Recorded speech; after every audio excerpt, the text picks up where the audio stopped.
Hi everybody, my name is Roman Brick. I am a father, citizen journalist, and the victim of lawless Staten Island, Richmond County Family Court. Please follow my work on Facebook, on YouTube. I'm a recognized journalist with a badge, press pass issued by New York City.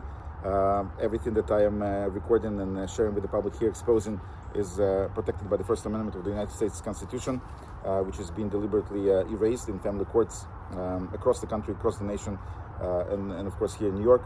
This is an introductory video about Nicholas Murgolo and his partner Melissa Rotigliano. I will share more coming forward. I also made a couple posts about him in the past, but today I want to dive a little deeper into the corruption and the destruction that he has been causing in my case and in similar cases. Other victims reached out to me. Nicholas Murgolo was appointed by signed by Judge Janet L. McFarland in March 2023, according ostensibly to Family Court Act Section 249. The section does not require appointing attorneys in cases like mine. It's a simple custody/visitation case. It's not termination of parental rights, God forbid, or anything similar to that. But these appointments are corrupt, they're nepotistic, as I exposed multiple times, and they are done in order to, of course, keep attorneys in line with the court. It's a gang. The court, the judges work together with attorneys, 18B attorneys that are assigned for free to litigants, and also through attorneys for the children. In my case, it's very clear. They work together. Murgolo looks at Berliner, who represents the opposing party, throughout the court. They sit together, they sit close by, they coordinate their positions, they talk in hallways. But anyway, back to Nicholas Murgolo. So Nicholas Murgolo gets thousands of cases from Richmond County Family Court. I posted it. I will also add it to the video later. He has concurrently, and I checked the data, anyone can check the data going onto New York State Court website, just searching by attorney name, first name, last name, and seeing his calendar. Nicholas Murgolo has over 90 cases, around 20 cases just in front of Janet McFarland. His partner, Melissa Rotigliano, has a similar amount of cases in front of Janet McFarland. So together, assuming that McFarland has around 200 cases, 200 plus cases, they both, this office only accounts for between 10 to 20% of cases in front of Janet McFarland, which is a huge amount. And of course, any objections, any applications made to remove the attorney that I made, Nicholas Murgolo, were not successful because they are all coordinated and play together. Now, Nicholas Murgolo is an attorney that I frankly don't understand how the New York bar and the judges actually allow him to continue. As I posted, he had a public Twitter account in which he professes his love to hard alcohol. He says that he is a scotch enthusiast. He has a picture of him holding an open container, what clearly looks like beer, close to a picture of a child. He repeatedly, I will not repeat what he said, but you can see the pictures, and you can actually check my previous posts. He repeatedly used the F word, which is despicable for any sensible individual in private forum, in a public forum like Twitter, but for sure for an attorney. I filed a complaint against him. This public behavior is completely unacceptable, especially for an attorney that is designed or designated by the court system to represent children. Would you like an individual like that who curses, who professes his love to scotch, essentially person who endorses alcohol, to be anywhere in the proximity of your children? But this Nicholas Murgolo is allowed to represent my children, and apparently it's okay with McFarland and everybody else. I filed a complaint to the AFC panel for the Second Appellate Division. I will post a copy of my email. The letter went to Joanna Eder. She's the head of the panel. So far I got no response, which is not surprising, again, because the Second Appellate Division is run by Hector LaSalle, who is another judge exposed publicly for his incompetence when he was not approved for the role of the chief judge of the state of New York, essentially the chief judge of the Court of Appeals.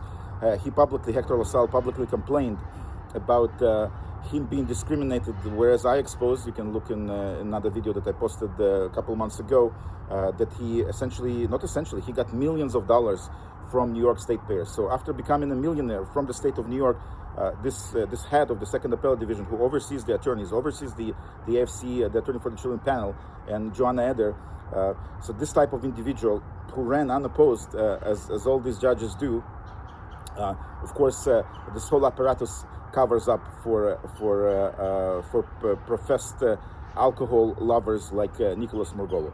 Now, beyond all that, Attorney Murgolo never met with me to speak about my children, to get my perspective. This is negligence right there.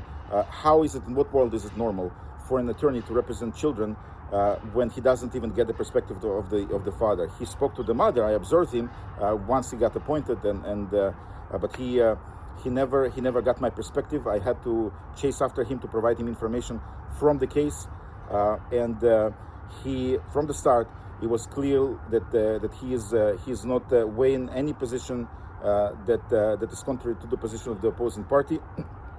He repeatedly filed motions trying to restrict my time, all of which were denied.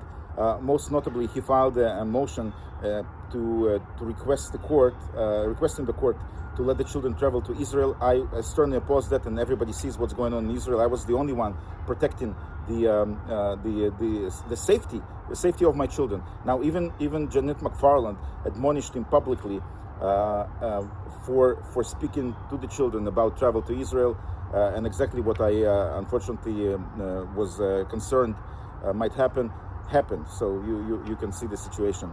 Now, he failed to disclose that he made a similar, actually identical oral application in front of the court that was denied. He subsequently he did not request a permission, which is required by the court. He subsequently made another motion in response to my motion to restrict my time, which was denied.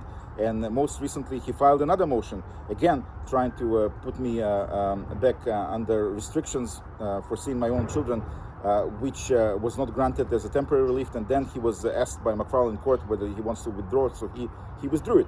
And the question is, why would an attorney constantly pester me, a state-paid attorney, pester me and the court with the motions that go nowhere?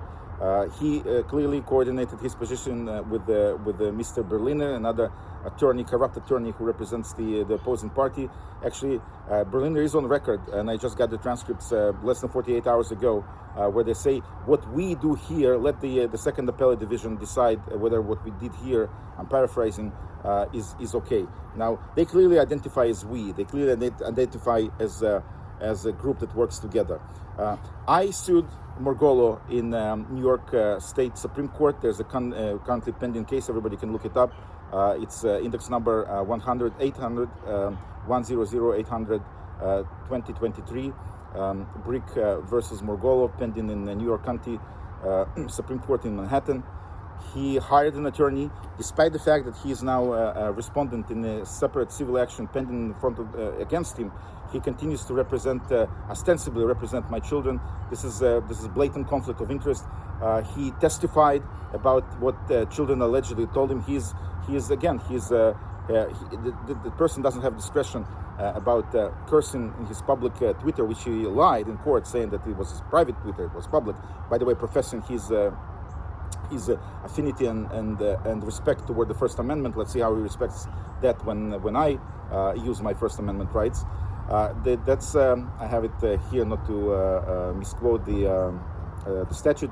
It's the rules of the Chief Judge, 1322 NYCRR, Section 7.2b. He is not allowed to be a witness. He is a witness. He was not allowed by McFarland to be called by me as a witness. This is just all blatant system, but it's not forever. Everybody knows that these corrupt courts are being exposed. The family court is oppressive. This is the way communism is breaking the neck of this great country. It's my role as a father, as a journalist, to resist, peacefully resist, to expose it all. I will add the materials to this video later, and I will also provide a separate post with supporting evidence of everything that I'm exposing here. So thank you very much, and I'll see you in the next video. Thank you.